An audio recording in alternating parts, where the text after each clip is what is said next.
25,000 spread out. What does this mean for American families here watching everyone who's a Well, loved one who's in the military or knows somebody? everything I said is going to Yeah, the happening. U.S. military is taking gone to great lengths in the past few days to make sure that any U.S. World War troops in that Three region that were vulnerable has and been come moved out of the to region. pass. Most of the aircraft we have there are to defend our allies in Qatar and the UAE and Saudi Arabia. We've flown in lots of anti-aircraft capability to bring down missiles and aircraft that might come in a retaliatory strike. So the U.S. has done a lot to lower the footprint within the region to take away any potential retaliatory targets that the Iranians may look to take down in the hours and days to come. I think the real point here in what the president was saying is this is going to be a long-term effort, and this isn't just a pinprick. They're going after missile sites, they're going after nuclear sites.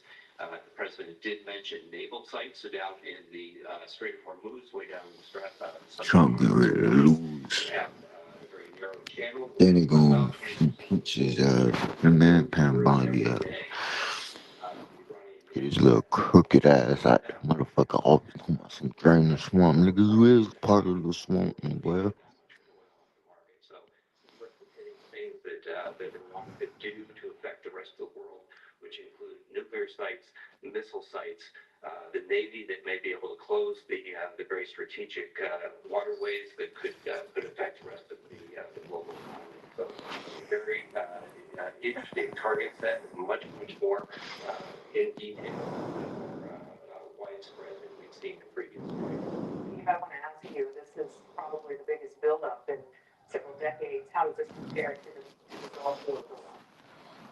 Yeah, it's smaller just because the U.S. military is smaller than the Gulf War, but almost, Michelle, half of the deployable air assets that the United States has have been moved into the region. So a lot of air power in the region. The interesting part of this strike is that most of that air power has not been allowed to launch from bases in the region. So in UAE, in Qatar, and Saudi Arabia, they've said that you can't launch your aircraft from our bases to go after Iran. So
The Trump administration expanding its diplomatic.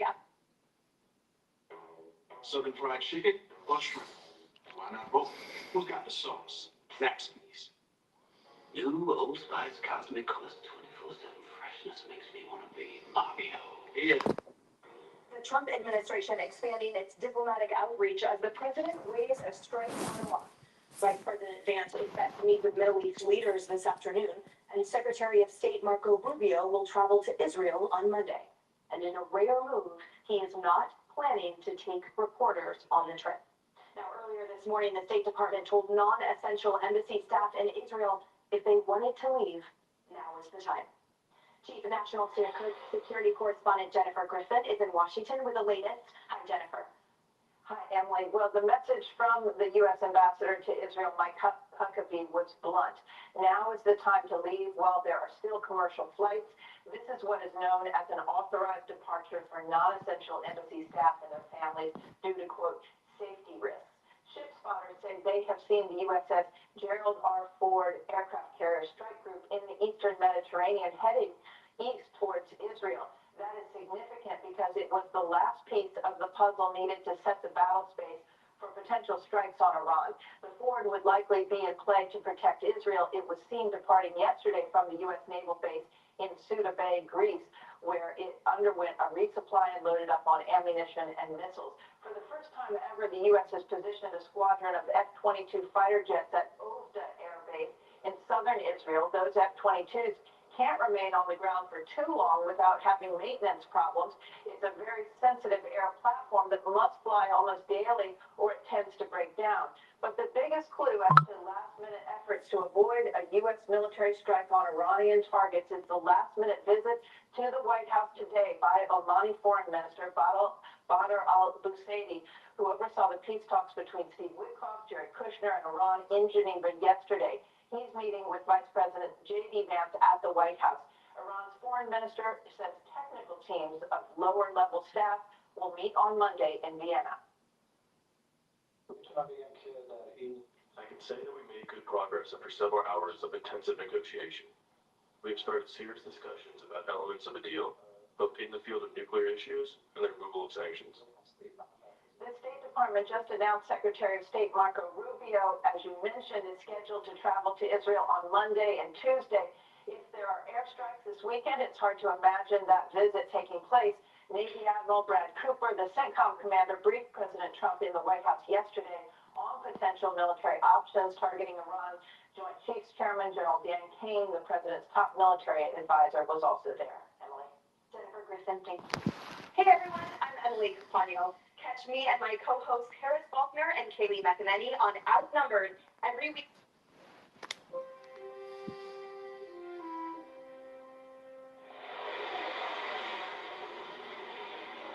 Moments ago, Israel launched Operation Rising Lion, a targeted military operation to roll back the Iranian threat to Israel's very survival. It was the start of the war between Israel and Iran. Two enemies that have been fighting for years in the shadows. Iran's retaliation has begun. Now launching missiles at each other's cities. Within days, the U.S. would join in. There has been an attack inside Iran. Americans still focus on submarines launch a massive coordinated attack. A short time ago, the U.S. military carried out massive precision strikes on the three key nuclear facilities in the Iranian regime. And we've gone a long way to erasing this horrible threat to Israel. The so-called 12-day war marked a dramatic shift in the balance of power in the Middle East, and it was the culmination of decades of escalating conflict. We're ready to roll. Leading up to the war and after it began, we sat down with officials, insiders, and experts on all sides. This film's going to cover a large history. Yep. And we've drawn on years of frontlines reporting to trace the roots of the conflict. It's an amazingly complex story. From the rise of Iran's powerful regional proxies like Hezbollah and Hamas, it was a huge threat, to the diplomatic efforts to contain Iran's nuclear program. The leaders of Iran must recognize that now's the time for a diplomatic solution. From the October 7th attacks. There's an Israel before October 7th, and there's an Israel after October 7th. To the wars between Israel, Iran, and its proxies ever since. We will not allow those threats to come to our borders. Annihilation, extermination. Do I need to give you numbers? We faced an aggression by Israel and by America, and then we resisted. And now, the uncertainty gripping the region. Israel hit Syria's capital with airstrikes. President Trump said he would absolutely consider bombing Iran again. We're in new territory now. We're in undiscovered country.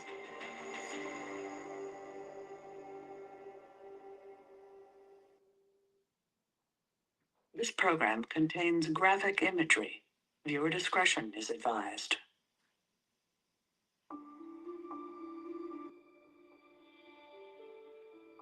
When I last stood here, I spoke of the consequences of Iran developing nuclear weapons.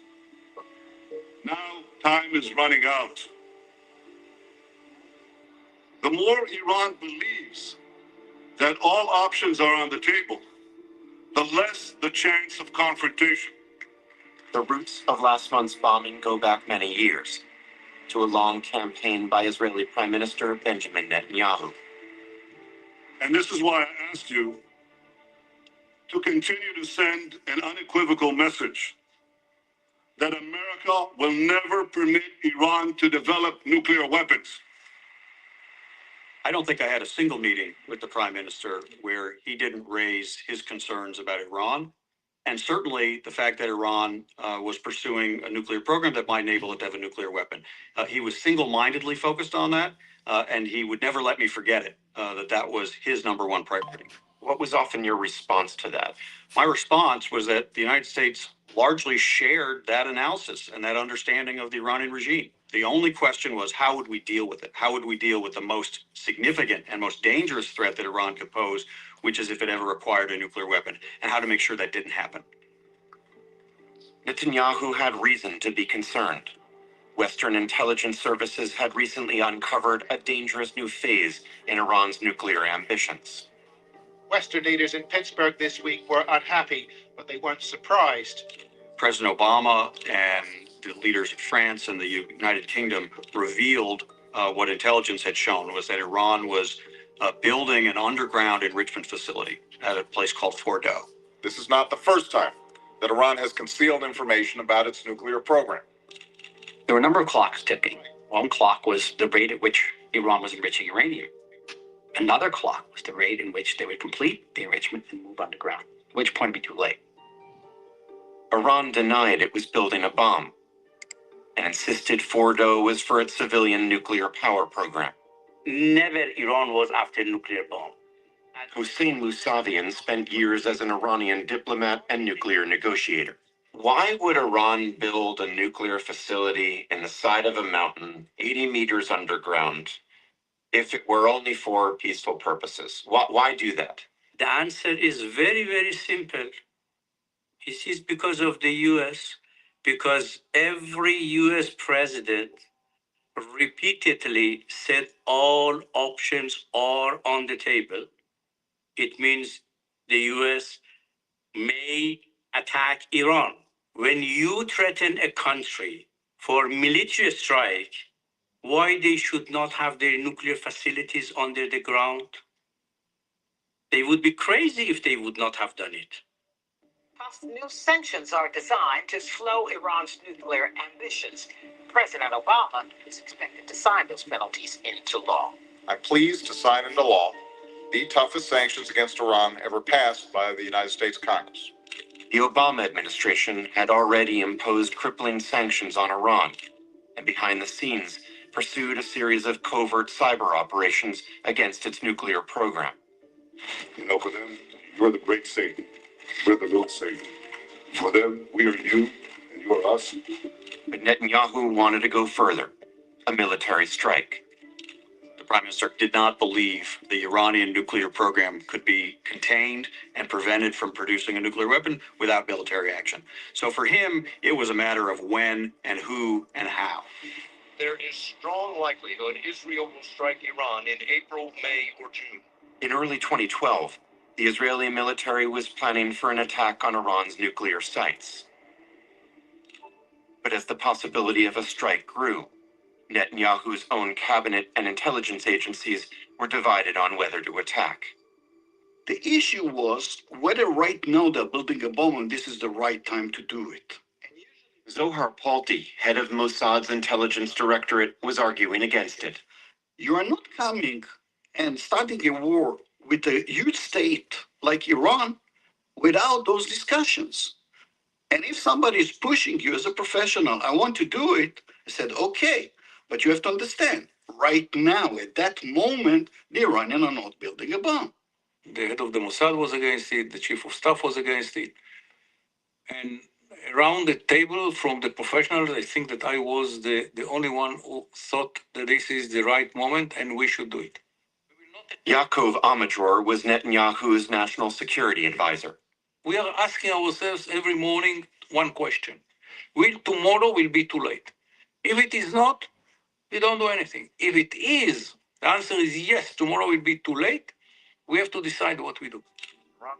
With his cabinet divided, Netanyahu turned to Obama and asked him for assurance that if Israel did go ahead, the U.S. would back them up.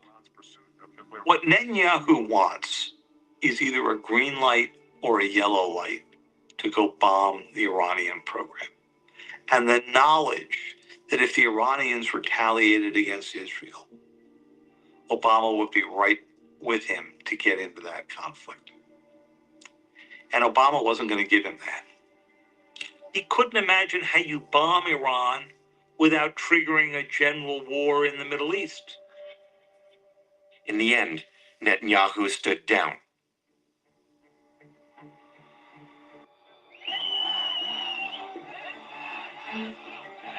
The animosity between Iran and Israel goes back almost 50 years to 1979,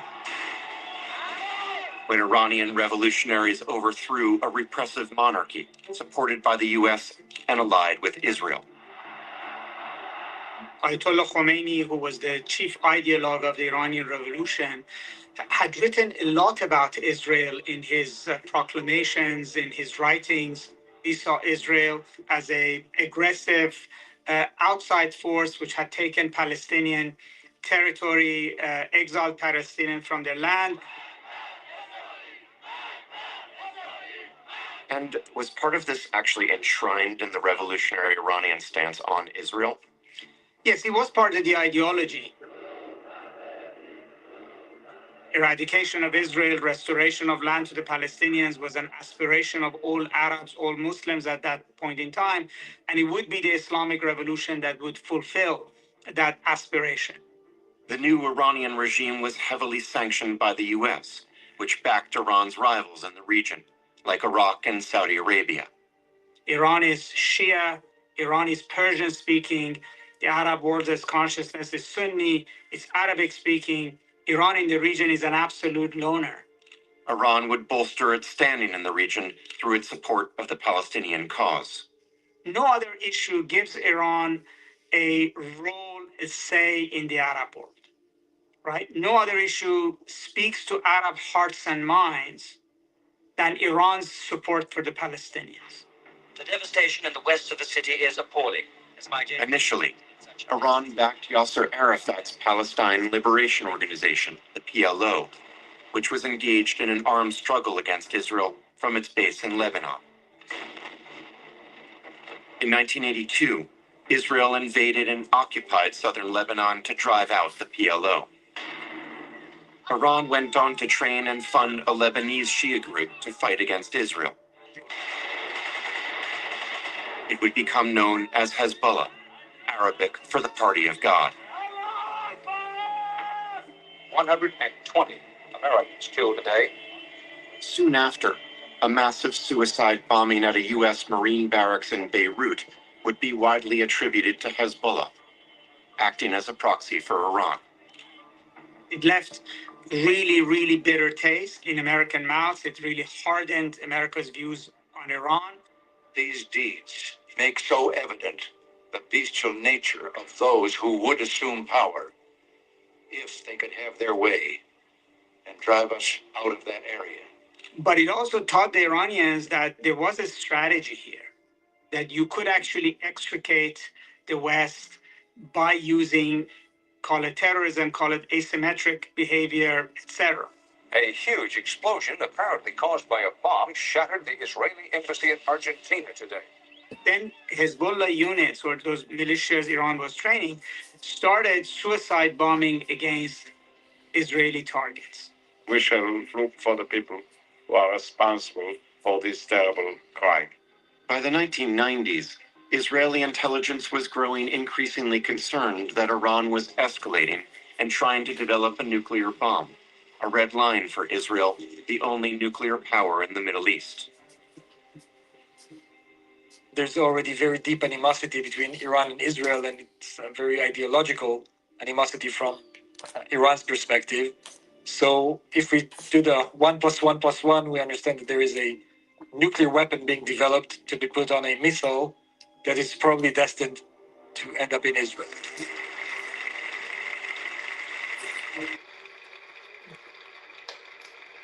Netanyahu began calling for international action against Iran. The most dangerous of these regimes is Iran. If this regime or its despotic neighbor, Iraq, were to acquire nuclear weapons, this could presage catastrophic consequences, not only for my country and not only for the Middle East, but for all of mankind. Prime Minister Netanyahu has been after bombing Iran from early 1990s. He doesn't care about enrichment or nuclear bomb or even nuclear program. He just wants to drag the US in a war with Iran. That's it.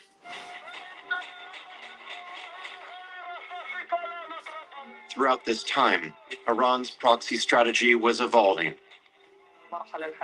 Today, we are preparing a whole new generation which will fight the state of Israel in the future. With Arafat and the PLO negotiating the historic Oslo peace accords with Israel, Iran began backing a new, more extreme Palestinian group, Hamas.